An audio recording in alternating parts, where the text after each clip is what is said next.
రోజుకు ఎఫ్ఐఆర్ ఉంది నాకు. ఎట్ట చేసుకుంటావు పెళ్లి? డబ్బు కోసం పడుకునే నటి చార్మి లుక్స్ తో తెలుగు ప్రేక్షకుల్ని ఫిదా చేసిన అందాల తార. వరుస పెట్టి సినిమాలు చేసి వెండితెర మీద ఒక వెలిగిన గొప్ప నటి. ఆమె తెలియని సినీ ప్రేక్షకులు ఉండరు.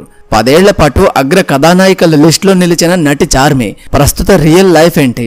చార్మిని ఎలా బలవంతంగా సినిమాల్లో నుండి బయటకి పంపేశారు? సినిమా అవకాశాలు లేని టైంలో సినిమా ఇచ్చాడని పూరితో అఫైర్ పెట్టుకుంది అనే వార్తల్లో వాస్తవం ఎంత? పూరి కుటుంబంలో వివాదాలకు కారణం చార్మి అనే మాటల్లో నిజమెంత? నటి నుంచి ప్రొడ్యూసర్గా మారడం వెనుక ఆ వ్యక్తి ప్రోత్సాహం ఉందా? అసలు చార్మి పూరికి మధ్య ఉన్న రిలేషన్ అంటే అసలు ఇప్పుడు చార్మి ఏమైపోయింది? అసలు ఆమె ఎందుకు ఎక్కడ కనిపించడం లేదు? ఇవన్నీ తెలుసుకునే ముందు చార్మి సినిమాల్లో మీకు నచ్చిన సినిమా ఏంటో కామెంట్లో తప్పకుండా తెలియచేయండి. దానికంటే ముందు దయచేసి మన ఛానల్ని సబ్స్క్రైబ్ చేసుకుని పక్కనే ఉన్న బెల్ ఐకాన్ ఆల్లో పెట్టుకోవడం మర్చిపోవద్దు. నటి చార్మి గారి పూర్తి పేరు చార్మి కౌర్. ఈమె మే 17, 1986 పంజాబ్లో జన్మించారు.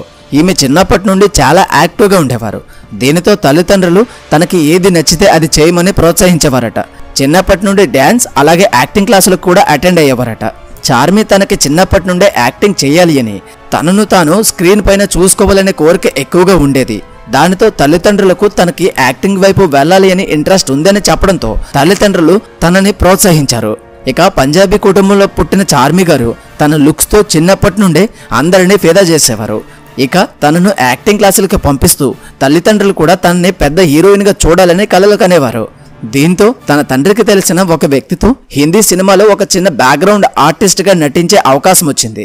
ఇక 10 ఏళ్ల వయసులోనే మస్తీ దోస్తీ కరోగి అనే మూవీలో ఒక చిన్న బ్యాక్గ్రౌండ్ ఆర్టిస్ట్ గా నటించారు చార్మి గారు. అలా తన నటనతో హిందీ ప్రేక్షకుల నుంచి మంచి గుర్తింపు అందుకోవడంతో పాటు మన తెలుగులో కూడా ఒక అవకాశం వచ్చింది. అప్పుడు తన వయసు కేవలం 14 ఏళ్లు మాత్రమే. నీతోడు కావాలి అనే సినిమా 2001లో రిలీజ్ అయింది. ఈ సినిమాలో చార్మి తన లుక్స్తో మన తెలుగువారి అందరినీ కట్టుపడేసిందని చెప్పాలి.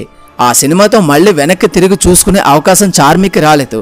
ఎందుకంటే ఆ సినిమాలో ముద్దుగా బొద్దుగా కనిపించిన చార్మి లుక్స్కి అందరూ ఫిదా అయ్యారు. పంజాబీ అమ్మాయి కావడంతో తన లుక్స్కి మరింత జనాలు అట్రాక్ట్ అయ్యారు. ఈ సినిమా తర్వాత మన తెలుగులో తనకి వరుసగా అవకాశాలు వచ్చాయి. ఇక నటి చార్మి గారికి వచ్చిన సక్సెస్తో ఏ అవకాశాన్ని కూడా వదులుకోలేదు. సినిమాలో హీరోయిన్ పాత్రలే కాకుండా హీరోయిన్ ఫ్రెండ్ పాత్ర అయినా లేదా సెకండ్ హీరోయిన్ పాత్ర అయినా సరే పాత్రలో మంచిగా ఎక్కువ ఉంటే చాలు అనుకునేవారట. దాంతో డేరింగ్ అండ్ డాషింగ్ గర్ల్గా ప్రతి సినిమాలో కూడా తన నటనతో అందరినీ అలరించారు. దాంతో వరుస సినిమా అవకాశాలు దక్కించుకుని బిజీయెస్ట్ హీరోయిన్ అయిపోయారు.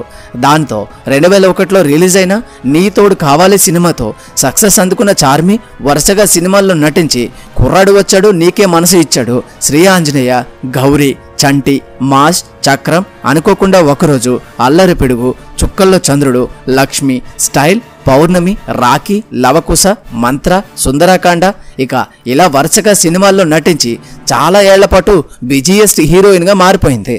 ఇక ఇలా ఎన్నో సినిమాల్లో సక్సెస్ అందుకున్నారు చార్మి గారు. దాంతో చార్మి గారికి ఇక ఒక్కసారిగా మంచి క్రేజ్ దక్కి టాప్ హీరోయిన్స్ లిస్టులోనికి చేరుకున్నారని చెప్పాలి. 2005లో మంత్రా సినిమాలో ఏకంగా చార్మి గారు నంది అవార్డును కూడా అందుకున్నారు. ఈ సినిమాలో లేడీ ఓరియంటెడ్ క్యారెక్టర్లో నటిస్తూ ఎంట్రీ సాంగ్తో చార్మి గారు స్టెప్స్తో అప్పటి కుర్రకారులను కట్టిపడేశారని చెప్పాలి. 2005 నుండి 2012 వరకు 50 సినిమాల్లో నటించిన చార్మి గారు ఇండస్ట్రీలో స్టార్గా వెలిగిపోయారు. ఆ తర్వాత కొత్త హీరోయిన్స్ రావడంతో చార్మికి అవకాశాలు తగ్గాయి. అప్పటికే కాస్త చార్మి గారు బరువు కూడా పెరిగారు. 3 ఏళ్ల తర్వాత 2015లో పూరి జగన్నాథ్ గారి పరిచయంతో జ్యోతిలక్ష్మి సినిమాలో నటించారు. ఆ సినిమా అనుకున్నంత హిట్ అవ్వకపోయినా ఇక నటనకి మాత్రం చార్మి ఆ సినిమాకి గాను ఉత్తమ నటి అవార్డు అందుకుంది. అయితే ఆ సినిమా తరుణంలోనే పూరి జగన్నాథ్ గారు చార్మి గారికి మధ్య ఏదో నడుస్తుంది అంటూ ఎన్నో వార్తలు కూడా వినిపించాయి. వీరి మధ్య సాన్నిహిత్యం పెరగడంతో హీరోయిన్గా అవకాశాలు తగ్గడంతో ఇక పూరి జగన్నాథ్ గారితో కలిసి లేడీ డైనమిక్ ప్రొడ్యూసర్గా మారారు చార్మి గారు. ఇక పూరి జగన్నాథ్ గారితో ప్రొడ్యూసర్గా బాలయ్యతో పైసా వసూల్, పూరి ఆకాష్తో మహబూబ్, విజయ్ దేవరకొండతో లైగర్ సినిమాలకు ప్రొడ్యూసర్గా పనిచేసి చార్మి గారు పాన్ ఇండియా లెవెల్లో డైనమిక్ లేడీగా ప్రూవ్ చేసుకున్నారు. అయితే ఆ మధ్య పూరి జగన్నాథ్ గారితో డ్రగ్స్ కేసులో ఇరుక్కున్నారని చార్మి గారిపై ఎన్నో వార్తలు సోషల్ మీడియాలో కనిపించాయి. పూరితో చనువుగా ఉంటుందని, సహజీవనం చేస్తున్నారని, పూరి గారి భార్య పిల్లలు దూరంగా ఉండడానికి, కుటుంబంలో తరచూ గొడవలు జరగడానికి చార్మి గారే కారణమంటూ వీరిద్దరిపైనే ఎన్నో వార్తలు ప్రచారమయ్యాయి. ప్రస్తుతానికి ప్రచారం అవుతూ ఉన్నాయి. పూరి గారు, చార్మి గారు మాత్రం ఇప్పటికీ ఎవరెన్ని మాటలు అనుకున్నా పట్టించుకోకుండా వారి పని వారు చేసుకుంటూ ముందుకు వెళ్తున్నారు. బయట ప్రపంచం ఏమనుకున్నా పర్వాలేదు, నా కుటుంబం నన్ను నమ్ముతుంది, వాళ్ళ ఆనందం నాకు ముఖ్యమంటూ లేడీ డాన్లా ముందుకు వెళ్తున్నారు చార్మి. తనకు నచ్చినట్టు మాత్రమే ఉంటానంటూ ఎన్నో ఇంటర్వ్యూస్లు కూడా చెప్పుకొచ్చారు చార్మి. నటి చార్మి నటించిన మూవీస్లో మీ ఫేవరెట్ మూవీ ఏంటి అనేది కామెంట్ బాక్స్లో తప్పకుండా తెలియచేయండి. అలానే మరి ఈమె పూరి గారితో ఇలా ఉండడం చూసి మీకేమనిపిస్తుందో తప్పకుండా కామెంట్లో చెప్పండి. వీరిద్దరి మధ్య నిజంగానే ఏమైనా నడుస్తుందా, లేక అవన్నీ ప్రజలు సృష్టించినవే అని అభిప్రాయపడుతున్నారా? తప్పకుండా కామెంట్ రూపంలో తెలియచేయండి.